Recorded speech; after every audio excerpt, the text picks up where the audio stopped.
पाकिस्तान के लिए पीओजेके के अंदर एक नया पंगा खड़ा हो चुका है। भारतीय सरकार ने पाकिस्तान में खतरे की घंटी ये बजाई है कि 83,000 नॉन स्टेट ऑब्जेक्ट जो है, मतलब जो कश्मीरी नहीं थे, जो भारतीय थे, आज वो कश्मीरी बन चुके हैं। पीओजेके में अवामी एक्शन कमेटी ने बोला है कि साहब ये जो प्रॉक्सी वॉर आप भारत के साथ कर रहे हैं और ये जो टेररिस्ट ऑर्गेनाइजेशन के साथ आप गिल्ली डंडा खेलते हैं, ये जरा बंद करिए, क्योंकि इससे पूरा जो यूथ है इस रीजन का वो बर्बाद हो रहा है। और बर्बाद तो हो ही रहा है कि वहां पर जाके इंडियन इंडियन एरिया के अंदर इंडियन आर्मी इनको ठोक देती है, तो हमारे पास तो लाशें भी नहीं वापस आती हैं। जो जम्मू कश्मीर है, हम अब 1 इंच भी नहीं ले सकते इंडिया से। अच्छा। और पाकिस्तान खुद ही चाहता है कि हम किसी और के साथ मर्ज हो जाए ना।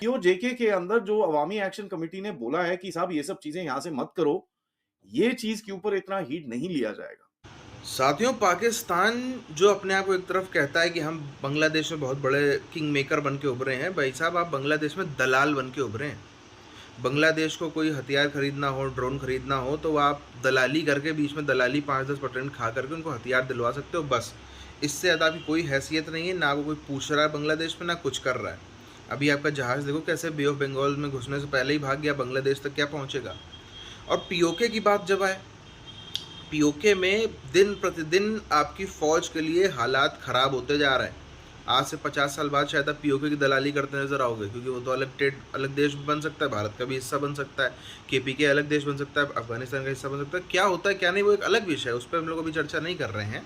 हालांकि पीओके टूटेगा तो सीधी स्वाभाविक सी बात है, नेचुरली उसको भारत का हिस्सा बनना पड़ेगा और भारत को मजबूर भी करना चाहिए उसको, वरना जैसे कभी हैदराबाद हमसे अलग हो जाता, सब हो जाते, भारत ने अपना थोड़ा दमखम दिखाया तब सब मिले, वैसे ही हमको थोड़ा दमखम दिखाना पड़ेगा, तो भारत के अलावा कहीं पीओके जा भी नहीं सकता। नहीं होगा, कोई भी प्रेयर नहीं होगी, कोई भी कॉन्फ्रेंस नहीं होगी, कोई भी जलसा नहीं होगा, हम कुछ भी इन चीजों के ऊपर कभी भी आगे नहीं करेंगे। तो ये एक बड़ी चीज हुई है जो उन्होंने पाकिस्तानी आर्मी और पाकिस्तानी एस्टेब्लिशमेंट को एक पैगाम दिया है। उसके बाद जैसे ही ये हुआ, एलईटी वाले भागे, फटाफट वहां गए और उधर पे जाके उन्होंने एक जलसा करा। जलसा करा क्या, एक जो टेररिस्ट ठुका है उसके लिए एक ट्रिब्यूट टाइप एक कुछ जलसा करा। और जैसे ही ये जलसा हुआ, वहां से फिर से आवाजें उठनी शुरू होगी कि ये ठीक बात नहीं है। ये लोग कश्मीर के अंदर शिफ्ट हो चुके हैं।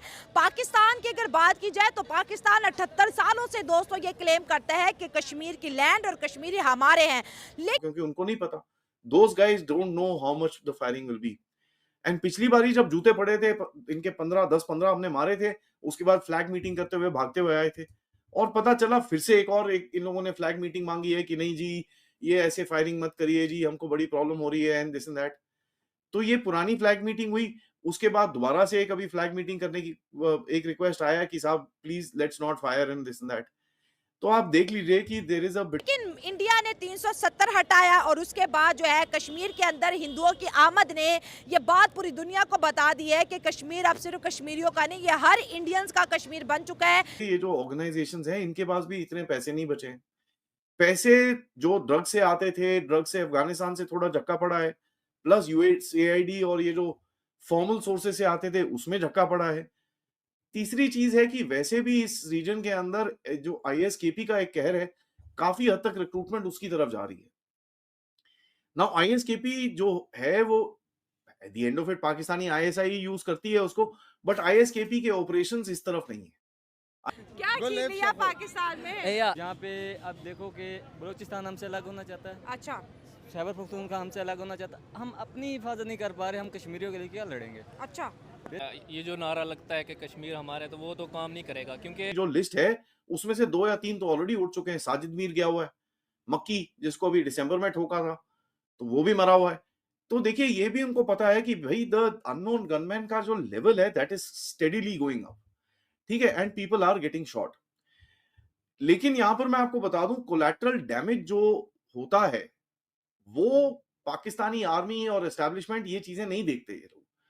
मैं ये जो डिस्कशन है बिल्कुल स्टार्ट से करूंगा। अच्छा। जब नरेंद्र मोदी ने आर्टिकल 370 रिवोक किया, अच्छा। तो हमें पाकिस्तानी एस्टेब्लिशमेंट और पाकिस्तानी मीडिया हमें क्या दिखा रही थी? ना। हमें यही दिखा रही थी कि दुनिया इधर से उधर हो गई कश्मीर में कर्फ्यू है, इतने दिन हो गए, इतने दिन हो गए, मैं नहीं समझता कि वहाँ पे कर्फ्यू नहीं होगी। बिल्कुल उस टाइम होगी, क्योंकि वो कियोस का माहौल था। अच्छा। उधर इस तरह लग रहा था कि पता नहीं क्या होगा। हमें पाकिस्तानी एस्टेब्लिशमेंट और पाकिस्तानी मीडिया ये दिखा रही थी कि दुनिया उधर से उधर हो गई, पर बहुत जुल्म हो गया, बहुत और जुल्म बड़ी हो गया। सख्ती है कश्मीर। और ये वो टाइम था कि एंटी टेररिस्ट ऑपरेशन कराते कराते पाकिस्तान ने अपने भी मतलब कितने सारे जो धुलवाने थे वो भी इन्होंने धुलवाए हैं। And as a matter fact America के इतने टारगेट्स वहां पर गए नहीं होंगे जितने पाकिस्तान ने अपने टारगेट्स मरवाने की कोशिश करी थी। गुड तालिबान बैड तालिबान वाला जो गेम था।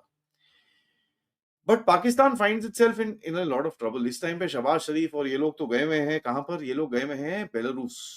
ठीक है, पूरी फैमिली ट्रिप में 2-3 जहाज लेके गए हुए हैं। ये बात करेंगे चीजों को, फतवे, दंगे, हाँ। तो इससे क्या होगे, लोग निकलेंगे, रश निकलेगा, अफरा तफरी होगी, तो वहाँ पे और भी मसले हुकूमत के लिए भी खड़े हो जाएंगे, और फिर उसकी वजह से जो आम आवाम होती है वो भी सफ़र करती है।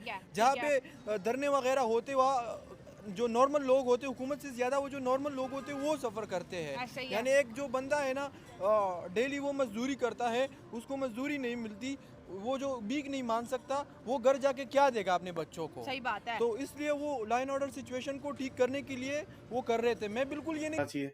प्लस देखिए जो पाकिस्तान की आर्मी की तरफ से आप प्रोपेगेंडा देखेंगे और वो कोशिश पूरी कर रहे हैं कि किसी तरह से अमेरिकन एस्टैब्लिशमेंट में कहीं अपनी जगह बना ले, कहीं शो दैट भैया हम अभी भी लायक हैं कि आपके साथ बैठ सकें। बट अमेरिकन एस्टैब्लिशमेंट धीरे धीरे करके उनको फेंक रही है बाहर। एक और अनाउंसमेंट आई जहां पर स्टेट डिपार्टमेंट का global undergraduate exchange programme के अंदर, जिसको ग्लोबल UGRAD बोलते हैं, उसमें से बोला है कि साहब पाकिस्तान में नहीं करेंगे हम। और अगर उनके गवर्नमेंट की बात करें, वो कहते हैं हिस्ट्री है, और उन्होंने वाकई साबित कर लिया। 83,000 नॉन कश्मीरीज को कश्मीरियों का रिहायशी करार दे दिया, उनको डोमिसाइल दे दिए। भाई वो प्रॉपर्टी भी ले सकते हैं, बिजनेस भी कर सकते हैं, घर बना भी सकते हैं, घर बेच भी सकते हैं। ये कितना बड़ा शौक है एज अ पाकिस्तानी के भाई अब तो वो जो मुद्दा था कश्मीर हमारा है, वो तो बहुत पीछे रहता चला जा रहा है। बिल्कुल, जिस तरह आपने उमर अब्दुल्ला की बात की, राहुल गांधी की बात की, वो तभी ये कर सकते हैं जब वो गवर्नमेंट में आएंगे। हाँ, बिल जो है पास हुआ, 370 हट गया। आज 83,000 नॉन कश्मीरी जो है उनको कश्मीरी बनने का स्टेटस दे दिया गया, उनको कश्मीर का जो है रिहायशी करार दे दिया गया, डोमिसाइल जो है गवर्नमेंट ऑफ इंडिया की जानिब से दे दिया गया। आप इंडिया के स्ट्रेटजी को और आर्टिकल 370 के ठीक 2 साल के बाद ये सब चीजें होता देख रही है, तो क्या लगता है कि वो आज भी नारा काम करेगा कश्मीर हमारा है? नहीं, अगर देखें कि ये जो नारा लगता है कि कश्मीर हमारा है, तो वो तो काम नहीं करेगा, क्योंकि वो मतलब कश्मीर को लूज़ कर दें। अच्छा, ठीक है। तो इसी वजह से वो मतलब हर वो कोशिश कर रहा है जिससे मतलब कश्मीर उनके हाथ से चला जाए। हाँ। और वैसे भी अगर देखा जाए तो इंडिया की मतलब इंटरनेशनली लोग बात मानते हैं, वो यही कहते हैं कि ये जो है ना पाकिस्तान और इंडिया का इंटरनल मामला है, और वो वोट भी मतलब इंडिया के हक में ही देते हैं, क्योंकि बड़ी इकॉनमी है, और वो उनको मतलब यही चाहिए कि साथियों, पीओके हाथों से रेत की तरह फिसलता हुआ नजर आ रहा है पाकिस्तान को। और सिर्फ पीओके नहीं है, इसके पीछे बलूचिस्तान भी है, ये KPK भी है, ये कुछ दिनों में सिंध भी लगने लगेगा इनको। जिस तरह से बांग्लादेश में हुआ, बांग्लादेश में पाकिस्तान की आज क्या वैल्यू है? एक दलाल के अलावा पाकिस्तान की कोई वैल्यू नहीं है आज बांग्लादेश में। अगर बात करें, जो ये बहुत कहते हैं ना आजकल कि हमने बहुत अचीव कर लिया, ताल्लुकात को वहीं से शुरू करते हैं जहां से ख़त्म किया था। अरे किसको बता रहे हो, किसके संग मजाक कर रहे हो आप लोग? ताल्लुकात को कहाँ से ख़त्म किया था? जब ख़त्म किया था तब तो वो एक देश था आपका, यहाँ से वहाँ तक, यहाँ का PM बैठ के वहाँ को कोई भी कुछ भी गली गली चप्पे चप्पे की पुलिस को मैनेज कर सकता था। आज कर सकते हो क्या? आज कुछ भी कर सकते हो क्या? केवल एक दलाल की आपकी हैसियत है, और वो भी दलाल कैसा? चीन से हथियार इनको बिकवा दो, तुर्की से इनको ड्रोन बिकवा दो, कुछ और चाहिए तो हमसे बताओ, हम तुमको दुनिया से दिलवा देंगे, बीच में अपना कमीशन मारेंगे। वही दलालों वाली हरकतें। तो ये दलालों को इतने अपने आप को बादशाह नहीं समझना चाहिए, ये इतिहास कहता है, ये प्रकृति का नियम है। लेकिन पाकिस्तान अपने आप को वही समझ रहा है। और क्या कर लिया? अगर इस पूरी की पूरी पिक्चर में जो यूनुस को हुई, जो शेख हसीना को भागना पड़ा, अगर इसमें जो बाइडेन साहब नहीं होते, अगर इसमें डेमोक्रेट्स की सरकार ना होती, अमेरिका नहीं होता, डीप स्टेट नहीं होता, तो ISI कुछ भी कर पाती क्या? कुछ नहीं कर पाती। ये खाली क्या कर सकते हैं, इनकी खाली हैसियत कितनी है। भारत में, बांग्लादेश में, पाकिस्तान में या दुनिया के किसी और कोने में कोई एक मिडिल क्लास या गरीब को उठाएंगे, एक वर्ग विशेष के व्यक्ति को, क्योंकि अमीर तो हथियार उठाएगा नहीं, उठाएंगे, उसकी संग में कुछ स्टोरी हुई होगी तो उसका इस्तेमाल करेंगे, वरना एक स्टोरी क्रिएट करेंगे ये फेक, जिसके बाद उसके अंदर की भावनाओं को इस्तेमाल किया जाएगा अपने फ़ायदे के लिए, और आखिरकार में अंततः ये बोला जाएगा कि तुमको बंद बांध के फट जाना है, तुमको ये करना है, तुमको वो करना है, हज़ारों काफिरों को मारो, खुद भी मर जाओ, खुद भी यही खाली इनकी करने की हैसियत है।